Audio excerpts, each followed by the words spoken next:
kita tujukan kepada Nabiullah Muhammad Sallallahu Alaihi Wasallam yang telah memberikan kita hikmat dan kesempatan sehingga kami dari kelompok 3 dapat memaparkan materi kami tentang sistem distribusi dalam Islam.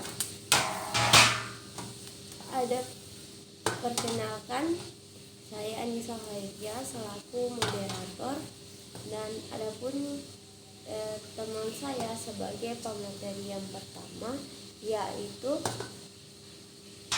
Maryam Syafikri Hasbi, dan sebagai pemateri yang kedua Andi Andira, sebagai pemateri ketiga Fatimah Nurfaida, sebagai pemateri keempat Nurul Wahyuni, sebagai pemateri ke-5 Hasni, sebagai pemateri yang ke-6 Arma.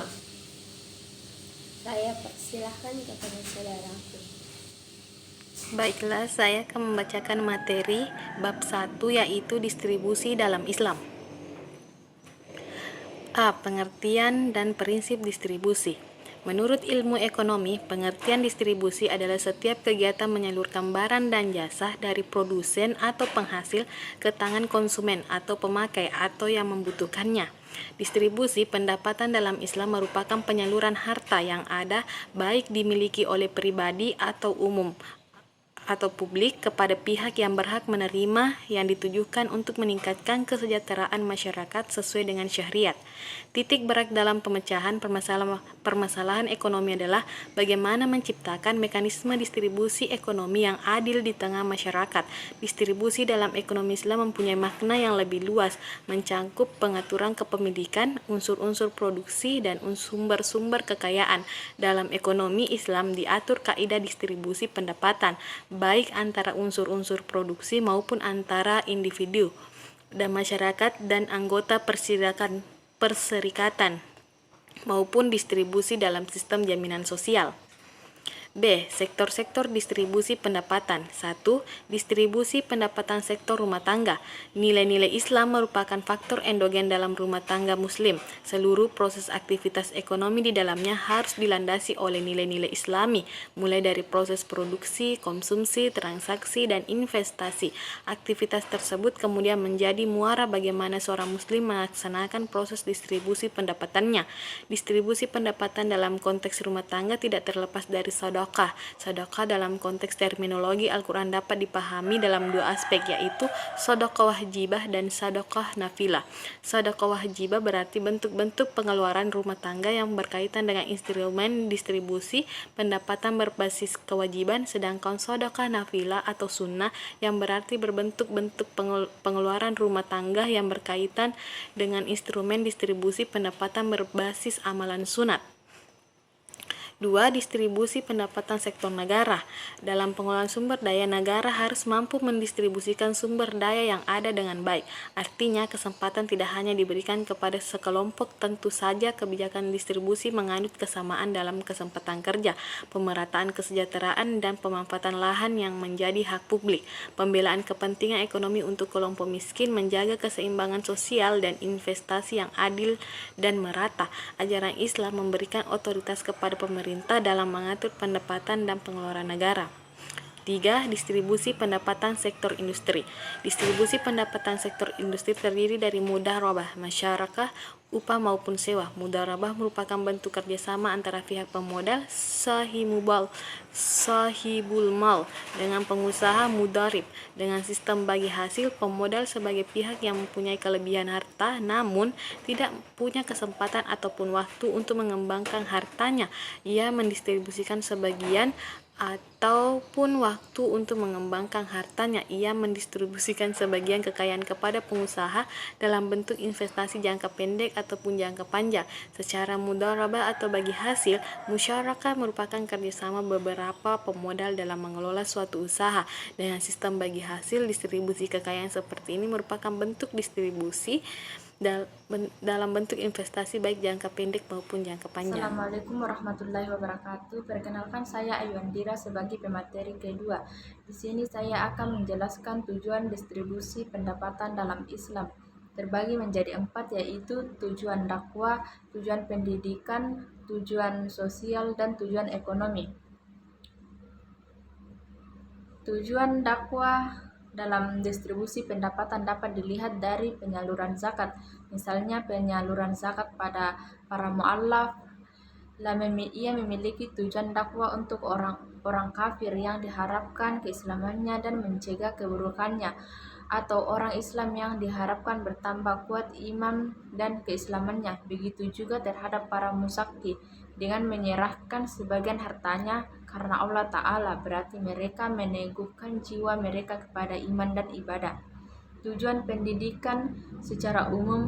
Tujuan pendidikan yang terkandung pada distribusi pendapatan dalam perspektif ekonomi Islam adalah pendidikan akhlak al-karimah, seperti suka memberi, berderma, dan mengutamakan orang lain, serta mensucikan diri dari akhlak al-masmumah seperti pelit, lobah, dan mementingkan diri sendiri.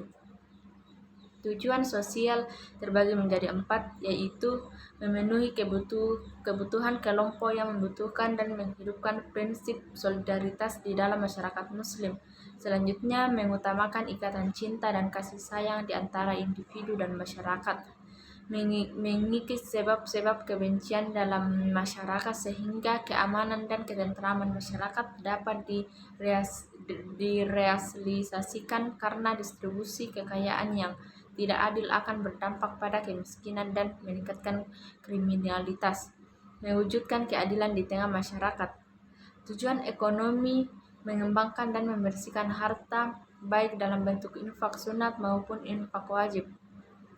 Memberdayakan sumber daya manusia yang menganggur dengan terpenuhinya kebutuhan modal usaha mereka. Memberi adil dalam merealisasikan kesejahteraan ekonomi, karena tingkat kesejahteraan ekonomi sangat berkaitan dengan tingkat konsumsi. Penggunaan terbaik dari sumber-sumber ekonomi. Terima kasih atas kesempatan yang telah moderator berikan kepada saya. Saya akan menjelaskan yaitu bab 2, teori distribusi dalam sistem ekonomi Islam. Bagian A, prinsip distribusi dalam sistem ekonomi Islam terbagi menjadi 4 bagian, yaitu 1. Larangan riba dan gharar. Menurut etimologi, kata riba bermakna sadawa, nama yang berarti bertambah dan tumbuh. Sedangkan secara terminologi, riba didefinisikan sebagai melebihkan keuntungan dari salah satu pihak terhadap pihak lain dalam transaksi jual beli atau pertukaran barang sejenisnya dengan tanpa memberikan imbalan atas kelebihan tersebut.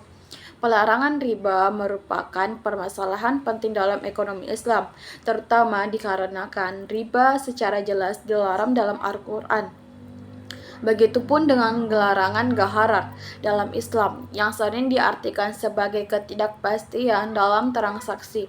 Islam melarang seseorang bertransaksi atas satu barang yang kualitasnya tidak diketahui, karena kedua belah pihak tidak tahu pasti apa yang mereka transaksikan. Gharar terjadi karena seseorang sama sekali tidak dapat mengetahui kemungkinan kejadian sesuatu, sehingga bersifat perjudian, spekulasi, atau terjadinya kurangnya informasi. 2. Keadilan dalam distribusi.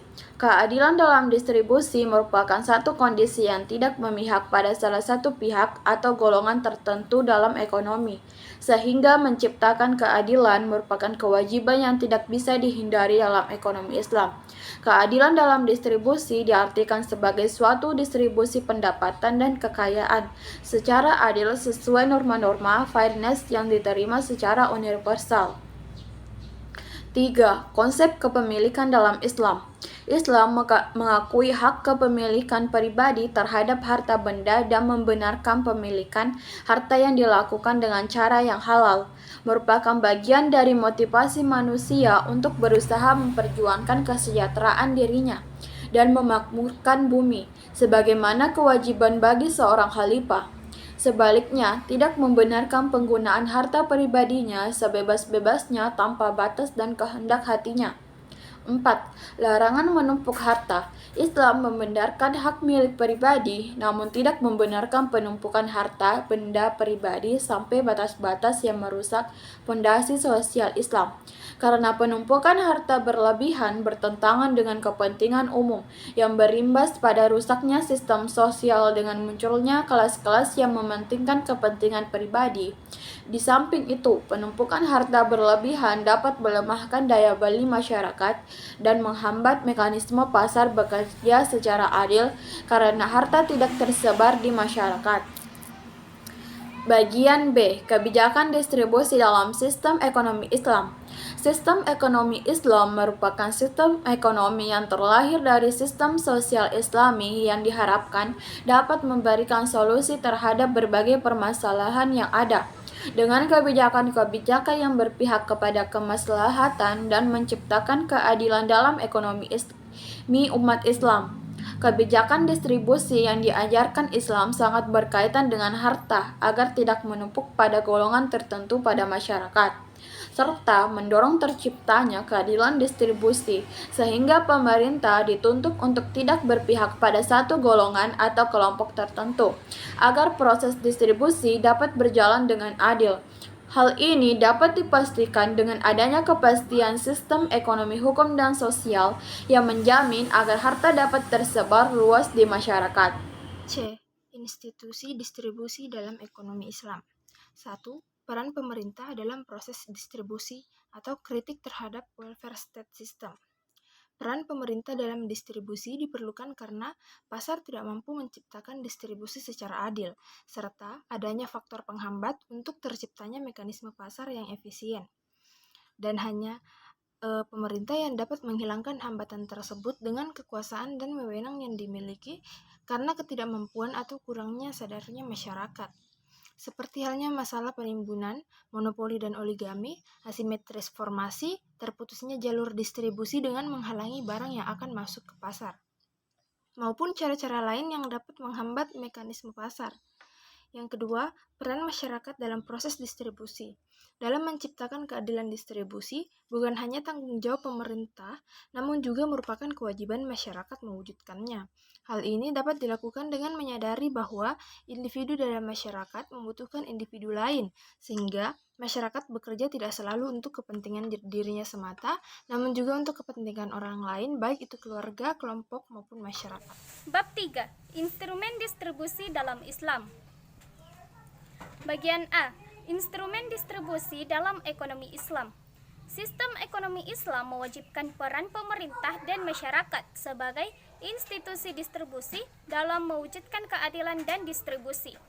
Karena menciptakan kesejahteraan merupakan kewajiban seluruh agen ekonomi sebagai konsekuensi dari tugasnya sebagai khalifah Allah di muka bumi. Untuk menciptakan kesejahteraan tersebut, instrumen distribusi yang ditawarkan sistem ekonomi Islam berupa zakat, wakaf, waris, infak, dan sedekah. Jika kelima instrumen distribusi tersebut dapat diaplikasikan dan bergerak secara bersama-sama, diharapkan akan membentuk jaminan sosial yang akan menciptakan kesejahteraan di masyarakat. Bagian B. Instrumen distribusi pendapatan dalam Islam. Instrumen distribusi pendapatan dalam Islam antara lain ganimah, faih, kharaj, dan jizyah. Menurut Al-Mawardi, ganimah dan faih adalah harta yang didapatkan kaum muslimin dari kaum musyrikin atau mereka menjadi penyebab perolehan harta tersebut. Sedangkan menurut Ibnu Taimiyah, ganimah adalah harta yang diambil dari orang-orang kafir lewat peperangan. Saya akan melanjutkan materi selanjutnya, yaitu bagian C, instrumen distribusi kepemilikan dalam Islam. Dalam wacana fikih Islam, peraturan terhadap redistribusi pendapatan antara lain adalah yang pertama ada zakat, hukumnya itu wajib, ada infak, hukumnya sunnah, ada sedekah, hukumnya juga sunnah, yang keempat adalah ganimah, yang kelima adalah faih, yang keenam adalah kharaj. Baik, mungkin itu saja materi yang sempat saya paparkan. Saya kembalikan kepada moderator.